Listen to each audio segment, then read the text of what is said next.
USA donkey में कितना खर्चा आता है, आज मैं टोटल आपको यही सब बताने वाला हूँ इस वीडियो में।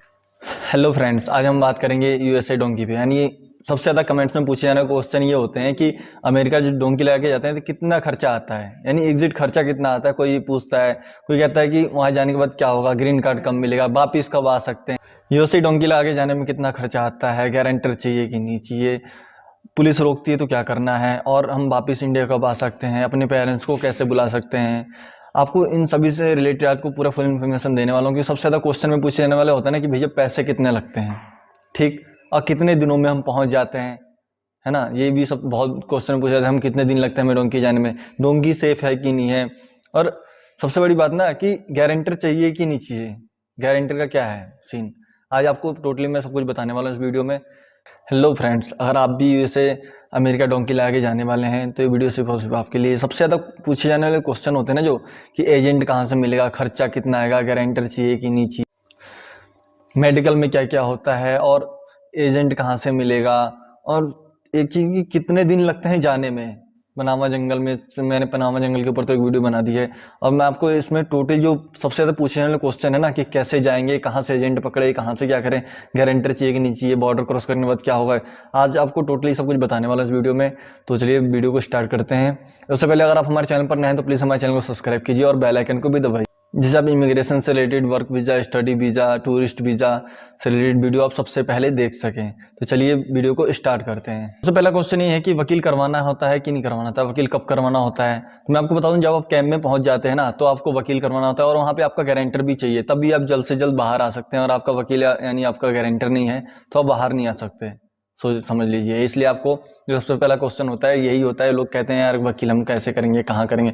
वहाँ पे जो आपका डोंकर है ना वो आपको सब कुछ, जब आपका एजेंट है वो आपका सब कुछ करके रखता है रेडी। जो आपका गारंटर है ना वो आपका वकील भी लेके पहुंच जाएगा, ठीक है। इस बात को ध्यान रखिएगा आप कि वकील आपको तभी चाहिए जब आप कैंप में पहुंच जाते हैं तब, ठीक। उससे बाहर निकलने के लिए वकील चाहिए होता है, एडवोकेट, और उसके उसी के टाइम आपके साथ साथ आपका गारंटर भी होना चाहिए। तीसरा सबसे पूछे ज्यादा जाने वाला क्वेश्चन ये है कि जब हम और देशों से होकर गुजरते हैं तो वहाँ की पुलिस पकड़ती है, वहाँ की आर्मी या पुलिस पकड़ती है तो क्या होता है, वो डिपोर्ट करेंगे या हमें छोड़ देंगे, कितने दिन तक पकड़ के रखते हैं। तो इसका जवाब यही है भाई कि जब आप आते हैं तो वायदे पे कभी कभी आपको 2 बार भी मिल सकती है, 3 बार मिल सकती है, वो आपकी किस्मत के ऊपर डिपेंड करता है। आते हैं ना तो आपको सबसे पहले आपको एक बात ध्यान रखना, उनसे भिड़ना नहीं है, ठीक। आप उनसे अगर भिड़ गए तो आपको सीधे डिपोर्ट कर देंगे, पकड़ लेंगे। वैसे भी आपको पकड़ के वो सीधे जब मिलते हो ना तो आपको पकड़ के ले आते हैं अपने कैंप में, और 3 4 दिन 5 दिन तक रखते हैं, 2 दिन भी रखते हैं, कहेंगे 1 दिन भी रखते हैं, कहेंगे रखते ही नहीं है, ठीक। तो आपको फिर कंट्री आउट कर देते हैं, आपको कंट्री आउट होने को कि आप 1 हफ्ते में 5 दिन में आप कंट्री हमारे देश को छोड़ के चले जाइए। और कहीं कहीं तो मिलते हैं तो वहाँ पे क्या होता है कि जैसे लगा लो $20-20 $30-30 सभी लड़कों से लेके, यानी जितने बंदे होते हैं, एक बंदा तो जाता नहीं है, 50-50 100-100 बंदे जाते हैं एक साथ। तो उसमें 20-20 $50-50 पर एक बंदा, हर एक बंदे से लेके, यानी पूरा वो पैसे यानी काफ़ी हो जाते हैं ना, फिर वो ले लेते हैं। तो भी ऐसे रफा दफा कर देते हैं। अगर आपको वैद्य पकड़ लेते हैं तो कैंप लेके जाएंगे, आपको उसमें भिड़ना नहीं है। उस केस में आपको कंट्री आउट का मौका देंगे वो, ठीक है। आप कंट्री आउट हो सकते हैं, ठीक है। जितने भी दिन यानी जितने भी दिन हैं आपको मिले हुए, उतने दिनों में आपको अपने उनके देश से बाहर चले जाना है, ठीक। और नहीं जाते हैं तो फिर वो आपको डिपोर्ट कर सकते हैं। ऐसा नहीं है कि आपको पकड़ लिया तुरंत डिपोर्ट कर देंगे, नहीं, ऐसा कुछ भी नहीं है, वो आपको मौका देते हैं जाने के लिए। तीसरा सबसे बड़ा क्वेश्चन एक ये है कि गारंटर के बिना क्या हम कैंप से बाहर निकल सकते हैं, है ना। पूछते हैं लोग गारंटर क्यों चाहिए, किस लिए चाहिए। तो भैया इसके लिए एक ही आंसर है, गारंटर तो 100% चाहिए। गारंटर के बिना आप कैंप से बाहर निकल ही नहीं सकते। अगर गारंटर नहीं है ना तो आप जेल में ही पड़े पड़े सड़ जाओगे भाई। वो ऊपर से आपको वापस भी रिटर्न भी कर देंगे, यानी आपको डिपोर्ट भी करा देंगे। इसलिए गारंटर होना बहुत जरूरी है, क्योंकि अगर गारंटर नहीं है तो आप समझो जेल में ही पड़े पड़े सड़ जाओगे, कोई पूछने वाला नहीं है वहाँ पे, ठीक है ना। इसलिए आपको याद रखना है गारंटर आपका 100% जरूरी है। यानी ये सोच लो, अगर आप डोंकी ला रहे हो तो बिना गारंटर के तो आप डोंकी लगाना ही मत, ठीक है ना, वरना आपके लिए बहुत बड़ा रिस्क हो सकता है। क्योंकि आप जेल में पड़े पड़े काफी टाइम हो जाएगा, गारंटर है नहीं तो आप निकलोगे कैसे बाहर। वकील कर लिए, अब कोई गारंटर ही नहीं है तो क्या करोगे। अगर गारंटर होगा तो आप 1 आध महीने में, हफ्ते भर में निकल जाओगे बाहर। बिना गारंटर नहीं है आपके पास, यानी गारंटर है तो आप 1 हफ्ते में निकल जाओगे, 1 हफ्ता, 1 महीना, 2 महीना में। लेकिन अगर गारंटर नहीं है तो भाई सालों लग जाते हैं, फिर सालों में आप पड़े पड़े वहीं सड़ जाओगे, फिर आपको उठा क्या करेंगे, भेज देंगे वापिस इंडिया। इसलिए आपको इस बात का याद रखना, बिना गारंटर के तो डोंकी लाना है। अगर आप हमारे चैनल पर नए हैं तो प्लीज़ हमारे चैनल को सब्सक्राइब कीजिए और हमारे वीडियो को लाइक भी कीजिए, और बेल आइकन को दबाना ना भूलें। चौथा सबसे बड़ा क्वेश्चन ये है ना, यानी चौथा सबसे बड़ा क्वेश्चन ये है कि भाई एजेंट करवा दो। लोग कहते हैं एजेंट के बारे में बता दो, एजेंट करवा दो, ये बात। भाई किसी के चक्कर में मत पड़ना। जिसको जानते हो ना, जिस एजेंट को, और आपको पता है करवाता है काम, या फिर आपके कोई रिश्तेदार में कोई जानने वाले हों, तो उसी को पकड़ना। ऐसा नहीं कि इसने बताया, मैंने बता दिया वीडियो में कि भैया इस एजेंट को मिल लो, वो मतलब आपको पैसे खा दिया। पैसे भी थोड़े मोड़े नहीं लगते कि किसी किसी के माँ बाप तो अपने पूरी जिंदगी की कमाई लगा दें, कोई अपना खेत बेच के जावे भाई, कोई गिरवी रख के जावे, कोई कुछ करे। तो इसलिए आपको इस बात को याद रखना है, गारंटर तो आपको अपने हिसाब से पूरा उसके बारे में पूरा समझो कि सब कुछ डिटेल पता कर लेना कि, और कहीं बाय द वे आपके पास फ्रॉड हो जाता है आपके साथ, तब उससे पैसे वसूल कर सको। ऐसा नहीं है कि आप पता लगा कि हाँ ये जा रहा है, इनने कह दिया मैं चल दिया। नहीं भाई, ऐसे ही नहीं। डोंकी कोई ऐसी नहीं है। जब पैसे 30-40 लाख रुपए खर्च कर रहे हो ना, तो आपको इतना तो होना चाहिए कि जो आपका एजेंट है अगर आपके साथ फ्रॉड करता है तो उससे आप पैसे अपने निकाल सको। इसलिए आप सब कुछ जानने के बाद ही, जैसे किसी लड़के को भेजा, उसने, वो लड़का पहुंच गया है, आपका कोई जानने वाला है एजेंट, उसी को पकड़ना। इससे आपको मेरे कहने का मतलब ये है ना कि आपके जो पैसे नहीं मरने चाहिए। ऐसा नहीं कि उसने कह दिया भाई मैं ले जाऊंगा, आपको कहीं ले आके छोड़ दिया उनने, ऊपर से आप उसको जानते नहीं हो, पैसे भी गए, आप भी गए, तो आप तो आ ही जाओगे। अगर कहीं बाहर चले गए तो फिर तो आना ही ठहरा। लेकिन जो पैसे गए वो कैसे लाओगे वापस? इसलिए एजेंट के बारे में भाई मैं नहीं बता सकता। एजेंट आप खुद ढूंढो, चूज करो, क्योंकि हम मैं क्या बताऊंगा। अब कल को अगर मैंने बताया और वो किसी ने, उसने पैसे खा दिए आपके, तो आप तो कहोगे भाई तूने बताया, तो तुम मेरे से चढ़ जाओगे आके। इसलिए मैं एजेंट के बारे में कुछ नहीं बता सकता। इसलिए आपको याद रखना है, एजेंट आपको खुद ढूंढना है, ठीक है। जानने वाले को ढूंढिए, जिससे आपको कभी बाय द वे कोई भविष्य में कोई दिक्कत होती है, परेशानी होती है, यानी कि अगर आपके पैसे हो, यानी कि आपके साथ फ्रॉड होता है, तो आप पैसे वसूल कर सको, ठीक है ना। एक ऑप्शन ये होना चाहिए। इसलिए आप जो भी गारंटर चूज करोगे उसके बारे में आपको पता होना चाहिए, यहाँ रहता है भाई, यह है, ताकि आप आगे चल के ना अगर आपके साथ फ्रॉड हो जाए तो आप पैसे वसूल कर सको उससे, ठीक है। जो 5वां क्वेश्चन है हमारा वो ये है कि भाई डोंकी का रेट क्या है, कितने पैसे लगते हैं जाने में। हाँ, तो ये भी यानी सबसे ज्यादा पूछे जाने वाला क्वेश्चन है। तो भाई मैं बता दूं, डोंकी तो 20 लाख में भी लगे है, कहीं के 20 में भी लगे है, कहीं 30, 35, 40, 50, 60, 70, 75 भी जाए है। जो ईयर से जाते हैं, बाय ईयर जाते हैं, उनका 75 भी चला जाता है, 80 भी चला जाता है, 60 भी चला जाता है। वो सभी डोंकरों का अपना अपना अलग अलग रेट है। बस देखो जाने का तरीका क्या है, बाय रोड है, ठीक, बाय समुद्र है, ठीक है, और बाय एयर है। तो जैसे जैसे आप जाते हैं ना जिस तरीके से, तो वही हिसाब है कि उतना ही रेट बढ़ता जाता है। को लोग तो 60 लाख में भी जाए हैं, कोई 30 में भी जाए, कोई 35 में भी जाए, कोई 50 में भी चला जाता है, कोई 25 में भी चला जाता है।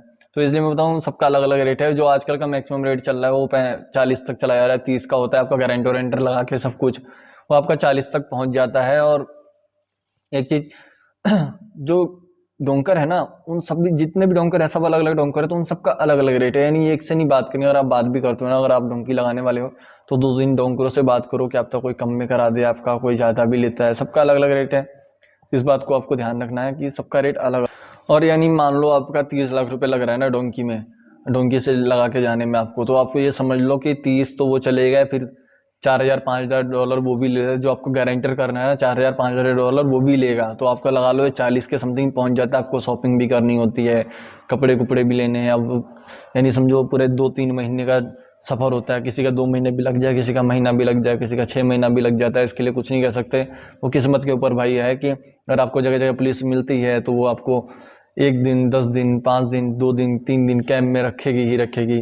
और कहीं कहीं तो वैसे ही रफा दफा कर देते हैं। आपके पास बजट भी होना चाहिए ना, इसलिए यानी 40 लाख 45 लाख रुपए आजकल चले जाते हैं ऐसे ही, गारंटर वारंटर लेके सब कुछ, वकील वकील करा के। तो इसमें समझ लो 40-45 का खर्चा है।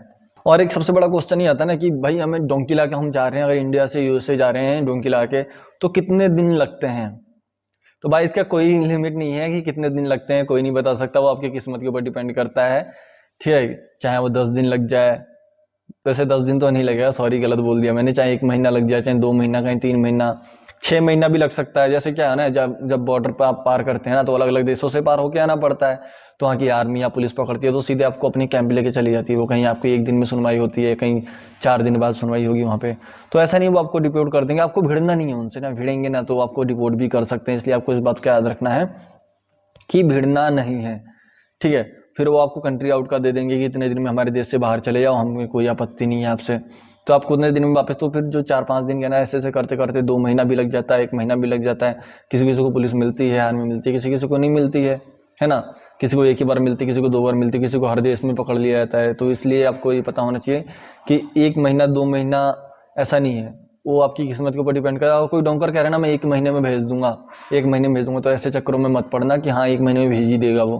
भाई वो कोई नहीं पता निकलने के बाद कितने दिन लगने हैं कितने नहीं लगने हैं, इस बात को आपको याद रखना। यानी कहने का सीधा साधा अर्थ ये है कि डोंकर के चक्कर में नहीं आना है कि भाई 1 महीने में पहुँचा ही दूंगा, ठीक है ना। इस बात को आप याद रखें, क्योंकि डोंकर क्या है, डोंकर तो कहेगा मैं 1 महीने में पहुंचा दूंगा, 1 महीने में पहुंचा दूंगा। भाई वहाँ पे रास्ते में चलना है तो आपने चलना है ना। आप पैदल जा रहे हैं, क्यों पैदल पैदल निकलना है, बाय रोड जा रहे हैं तो आपको गाड़ी में, पैदल, बस में इधर उधर ट्रैवल करके जाना है। जहाँ भी पुलिस रोकी आपको रुकना पड़ जाएगा। 5 दिन एक देश में रोक लिया, 10 दिन एक देश में रोक लिया, और 10 दिन रोक लिया। अगर 8 देश हैं तो सोचो कितने दिन हो गए, 80 दिन तो ऐसे ही हो गए, है ना। इसलिए इसके लिए कोई वो नहीं है कि आप ये मत सोच लेना कि हाँ आपको 10 दिन 1 महीने में पहुंचा देगा, ठीक है ना। 1 महीना भी लग सकता है, 2 महीना भी लग सकता है, किसी को 6-6 महीने भी लग जाते हैं। एक जो क्वेश्चन है डोंकी सेफ है कि नहीं, एजेंट बताओ डोंकी सेफ है कि नहीं, इसके बारे में बताओ। तो मैं बता दूं आपको कि भाई मैं किसी की जिम्मेदारी नहीं ले सकता, वो एजेंट पे आप वो सब कुछ, आई एम सॉरी, ठीक है ना। इसके लिए आई एम सो सॉरी कि एजेंट डोंकी सेफ है कि नहीं है। एजेंट और एजेंट के बारे में भी नहीं बता सकता भाई। एजेंट के बारे में मैंने पहले ही बताया है कि आपको खुद ऐसे बंदे को चूज करना है जिससे अगर आपके साथ फ्रॉड हो जाए तो उससे आप पैसे अपने निकलवा सको, ठीक है ना। ऐसे नहीं कि इसने बताया चल दिया मैं, तो भाई ऐसे नहीं। उस एजेंट के बारे में पूरा फुल इन्फॉर्मेशन होनी चाहिए आपको, क्योंकि आपके साथ अगर फ्रॉड हुआ तो उससे पैसे ले सको, या फिर आप कहीं फंसो तो वो निकलवाए वहाँ से। ऐसा नहीं है कि आपने पैसे दे दिए, भाई पैसा है नहीं है तो बदलने में टाइम थोड़ी लगे है, इसलिए इस बात को आपको याद रखना है। और एक क्वेश्चन ये भी रहता है कि हम जब चले जाते हैं, जब हमें चौकी में पकड़ लेते हैं अमेरिका में यानी यूएसए में, तो हम फिर बाहर कब आ सकते हैं। तो भाई बाहर तभी आ सकते हैं जब आपका बयान हो जाता है, आपका गारंटर होना चाहिए, आपका वकील होना चाहिए, उसके बाद ही आ सकते हैं। बिना गारंटर बिना वकील के तो आ ही नहीं सकते। यानी वकील करा लिया आपने, अगर गारंटर नहीं है ना तो भी बहुत टफ पड़ जाता है आपको, क्योंकि आपकी सुनवाई होने में बहुत टाइम लग जाता है, और उतने टाइम तक आपके पास जब जेब खाली हो जाए ना वहाँ, तो फिर दिक्कत हो जाती है। यानी अब जाने के बाद 1-2 महीने में बाहर आ जाते हैं तो फिर वकील का भी खर्चा निकालने लगते हैं वहीं से, वरना घर से कब तक कहाँ से मंगाएंगे, वही बात हो जाती है ना। इसलिए आपको गारंटर यहीं से करके जाना होता है। गारंटर होगा तो आपको समझ लिया कि 1 महीना में 2 महीना में निकाल ही देगा, ठीक है। इस बात को आपको याद रखना, गारंटर 100% चाहिए आपको। बिना गारंटर के आप ना जाएं, डोंकी लगाना ही नहीं है, गारंटर चाहिए, क्योंकि भाई वही तो जिम्मेदारी लेगा ना आपकी निकलवाने की वहाँ से।